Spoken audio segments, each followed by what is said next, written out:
हरे कृष्णा फ्रेंड्स, आज आपण बघणार आहोत स्क्रबसाठी लागणारे साहित्य.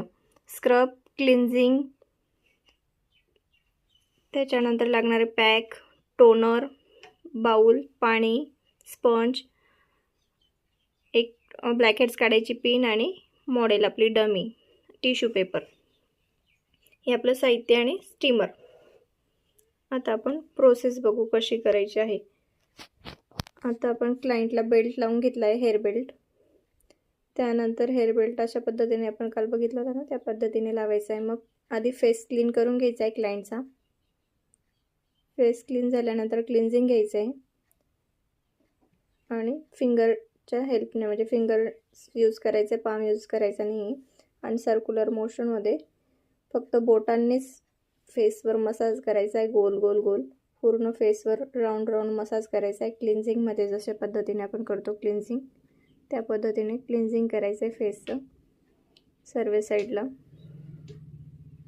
असे मोजून राऊंड घ्यायचे, 1 2 3 4 असे 4 सर्कल बनवायचे आपल्याला प्रत्येक ठिकाणी. अशा पद्धतीने आपल्याला पूर्ण फेस मसाज करायचा आहे. तुम्ही व्हिडिओमध्ये बघताय ना, त्या पद्धतीने करायचं आहे.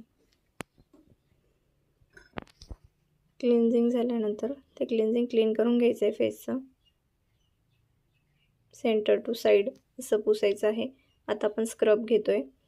स्क्रबला पण आधी स्किनवर स्प्रेड करायचं आहे पूर्ण फेसवर.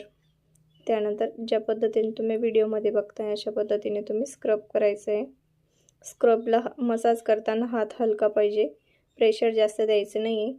नोजवर वगैरे असं अशा पद्धतीने करायचं आहे. स्क्रब मसाज फक्त 3 ते 4 मिनटं, कमीत कमी 5 मिनटं. जर जास्त ब्लॅकहेड्स वगैरे असेल तर 5-1 मिनटं तुम्ही मसाज देऊ शकताय.